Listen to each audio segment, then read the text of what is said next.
Today on the channel, we've got our first Transformers Legacy Evolution review.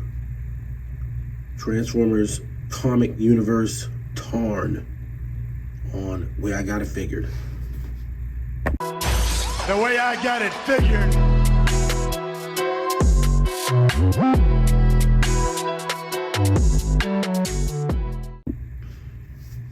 Out there at Action Figure Land, Way I Got It Figured, back with another Transformers review. This time, the long-awaited Transformers Legacy Evolution Tarn figure. I picked this figure up in store at Target, ironically, the same day that Hasbro Pulse fulfilled pre-orders. So basically, it's kind of like getting two of them. But he was in store. I wanted him. I got him. I'll probably give the other copy to my son, who's been asking me for Decepticons. So we've got Tarn here, and he is in the standard Transformers packaging with the new Evolution Legacy logo. And now they've got package-free, plastic-free packaging on the box, which is interesting. You know, doesn't look like we're going to be going back to anything that's not that, right? And you got your artwork on the side with Tarn. You got your logo. Your side boxing with half of his face on there. More plastic-free packaging. Authentic Transformers product. And on the back, you've got the Evil Fusion gimmick. And of course, his is his double fusion cannons can turn into like a super long rifle. Transforms into a tank in 27 steps. And on the top, you have the QR code for his tech spec. I generally don't really go over those in videos, and I would, but since I shoot my videos from my phone, I can't show you them at the same time, so it's kind of difficult. I might figure out something for that at some point. So we're gonna get Tarn out of the box and take a look at him, and then we'll, transform him, do some comparisons, and of course, the final word. All right, here we have Tarn on the turntable. So he's right out of the IDW comic books. More Than Meets the Eye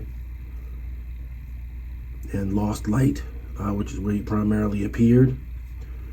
The character was originally created by James Roberts and Alex Milne, and he is, of course, a fan favorite character, being the leader of the Decepticon Justice Division, also known as the DJD.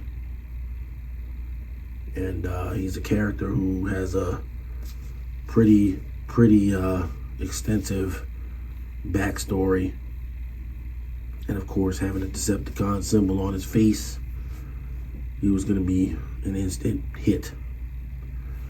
The long story short of the character is, pretty much he's Megatron's biggest fan, completely devoted to the Decepticon cause. So devoted that he would create a mask to put on his face that is the Decepticon symbol itself.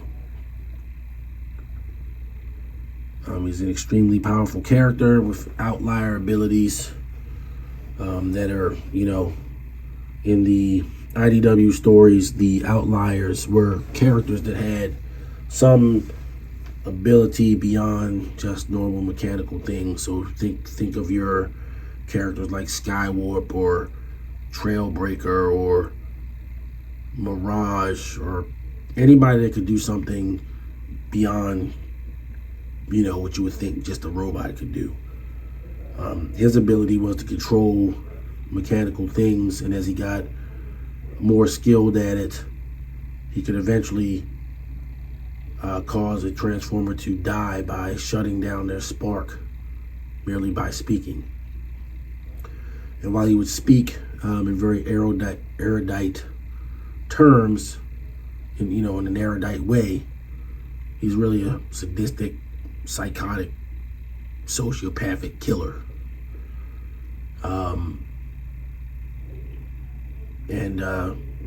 He's kind of methodical. He wants to go down the list of Decepticon traitors, and he goes down the list in order. He's very methodical that way. So anyway, that's a little bit of backstory of the character. Looking at him up close, we can see the details are cut right from the comic drawings itself. I mean, they did a really good job of making this guy look exactly like he did on the page. And I will show some scenes from the comic here, right about here. Just so you can see how the figure turned out in regards to how he was drawn in those awesome comic books. He did end up dying in the way that he killed many of his victims, basically begging for leniency. But since his executioner was Megatron, you already know how that's going to go. But I can't say enough about the design. I mean, in robot mode, he's amazing. It's him. It's Tarn. It's a comic book brought to life. And I think I had to get him first rather than Leo Prime, who was also available, and I do want Leo Prime. But I wanted to kick off Evolution with a bang, and I really think that this is the way to go. I don't regret my decision. So Leo Prime in the future, but Tarn today. So for his posability, we're going to do some dynamics just to show how his articulation. With Transformers, you get all the normal articulations. You just don't get ab crunch because it still has to transform.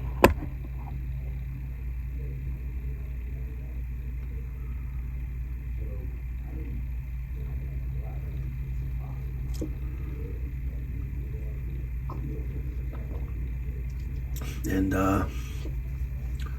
as you can see, he is highly posable in robot mode. So we're going to go ahead and transform him, get him into tank mode, and see how that turned out.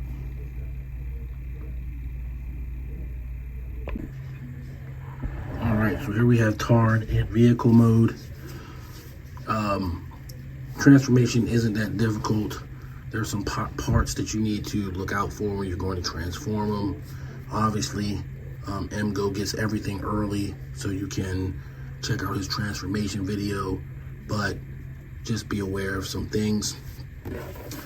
So this point right here actually tabs up into the bottom of his leg, and the instructions, I didn't see that in the instructions. This back part here that you flip around and turn over, it is on a pressure joint right here, pops off. It's very difficult to get back on because it's like a double hinge, and so the small part of the hinge wants to turn, so it's difficult to get it back on. These mini guns will pop off. They're easy to go back on, but they pop off. And if this isn't tabbed into the bottom of the leg, the second part of the tread, it might pop off, and it's on this like pressure joint right here. Easy to come off, difficult to get back on. So things to look out for when you're transforming your Tarn. It's actually easy to do as long as you, know just those couple of things. But back to the vehicle itself, I mean, it's right out of the comic book, just like the robot mode. I mean, there's nothing else to say about it, honestly. The cannons do have some articulation, but based on how it's sitting here, they don't really move that much. Maybe you can turn this around and it'll do that. But once again, it's actually tabbed into a tab here. There's no post for it. So, the execution of the transformation might be a little wonky, but once you get there, you have an accurate mode for the guy that we're talking about. There are no wheels, so he does not roll. So if you look at the bottom of him, there are no wheels, just these little posts that make them sort of sit off the ground, but they're not wheels, they do not roll.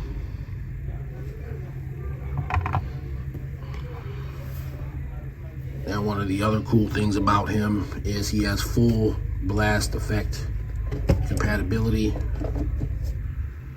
And to that end, I actually have some blast effects on me so that you can witness the blast effect compatibility. And of course, you can put the larger kind of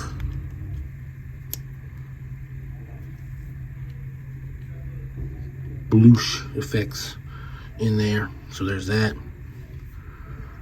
And like I said, it's full blast effect compatibility. So by that I mean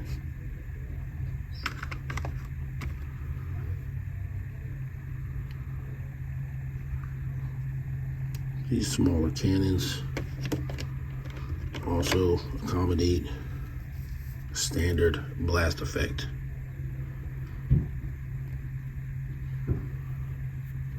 So if you're like me and you love blast effects for your Transformers and your G.I. Joe classified figures, well, in this case just Transformers, then you're good with Tarn.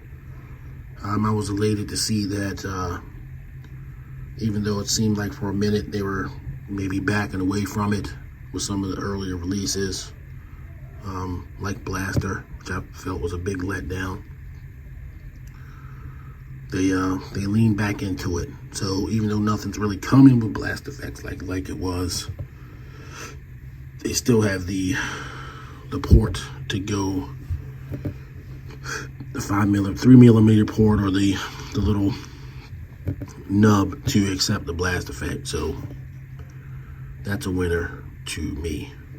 Alright, so we're going to get Tarn transformed back into robot mode and do some comparisons.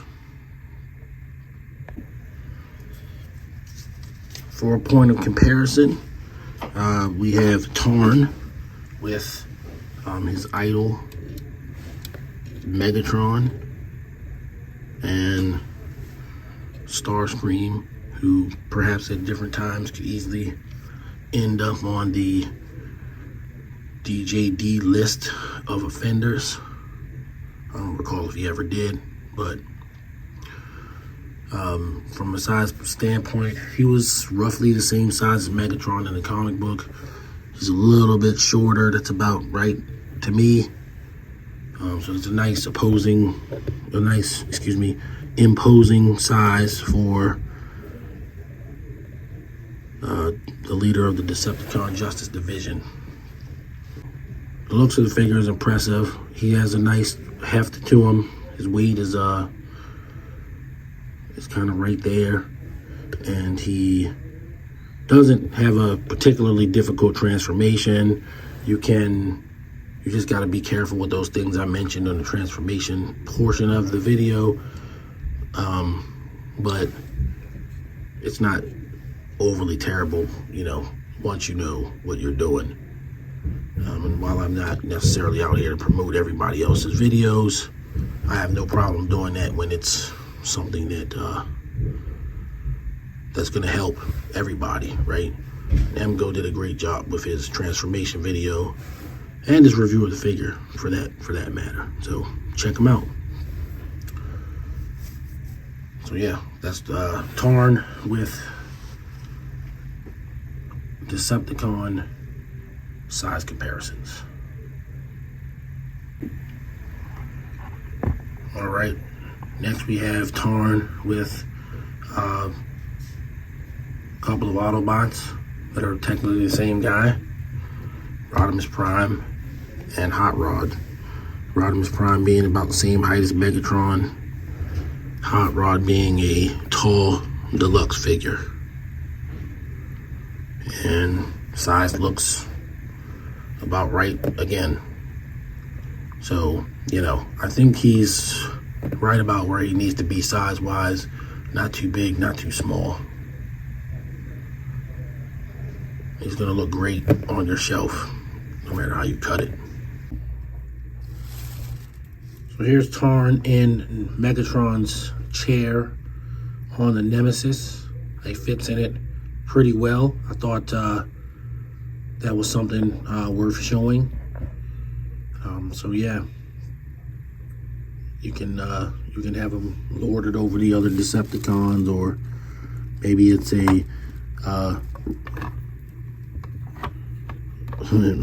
a duplicate of the chair, since he's Megatron's biggest fan.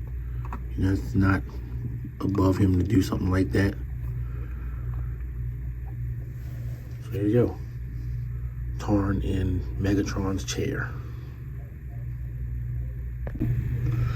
There's Tarn with his Evo Fusion gimmick, which is going to definitely not work right here. You go around the turntable, turning his two fusion cannons into a really long cannon, like it is on the back of the box. I'm not sure if this is the exact exact configuration, but it certainly works. And of course, you can get a big old blast effect in there, and he can hold it pretty convincingly.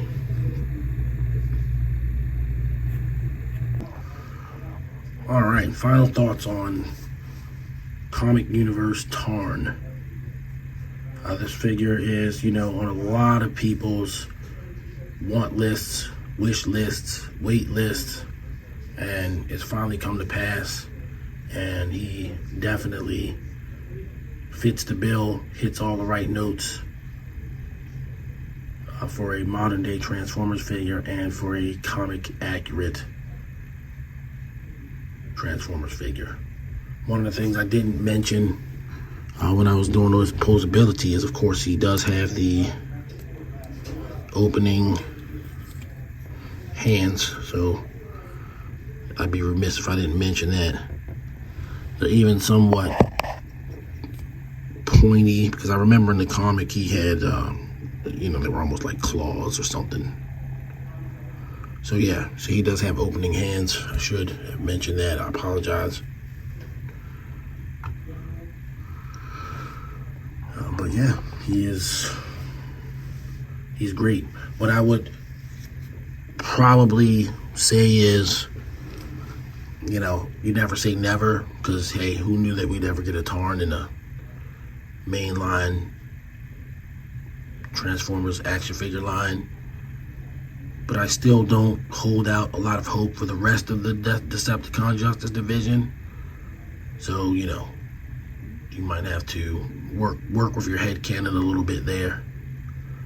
But just to have them, is enough for me for now.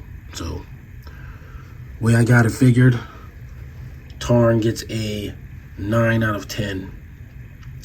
I'm not going to give him a 10 because there are a little bit of fiddly bits with his transformation that you have to watch out for. And, I use the instructions to transform him, and the instructions didn't 100% make it clear to me anyway that these, you know, once they come off, man, you don't want to deal with that. Otherwise, he would have gotten a 10 just from the fiddliness of the transformation a little bit, where he's tabbing in everywhere. And the tabs do work, but you just gotta tab everything right, and you don't want any of this stuff popping off because it just takes you a half hour to get it back on there. So 9 out of 10 for me. And I think that's a solid number for him. This is a great figure. I recommend it to any Transformers fan. I recommend it to any IDW Transformers fan. Not that I need, you know, anybody who's about the IDW initial continuity. I don't have to recommend this figure to them. They're gonna get it. It's just gonna happen. He is the 1 per case in the Leo Prime assortment. So you get 3 Voyagers to a box. There's 1 Tarn for every 2 Leo Primes. So you have to look out for that. All right. Other than that, that's going to do it for this video. If you're new to the channel, please like and subscribe. Hit the notifications button and leave a comment. I do respond to each and every comment that I get. And I don't think I'll ever get so big that I'll stop doing that. You know, you take care of the people that take care of you, so to speak. For the next video, I'm not sure who the next video is going to be, to be honest. I did get notification that Breakdown is going to be shipping soon, so it may be Breakdown. At which point, it won't just be Breakdown. It'll also be the final Stunticon video where I actually assemble Menasor and do a Menasor video as I promised I would. So that's probably what's going to be next. So yeah, look out for that. I've got more G.I. Joe Classified, couple of Masters of the Universe guys, at least 1 Marvel Legends review coming. So yeah, there's plenty on the horizon. We're at the beginning of the year, and it's already looking like it's going to be better than last year. So yeah, we'll be together here looking at videos a lot. All right, guys. Until then, everybody stay safe, and I will see you guys on the next video.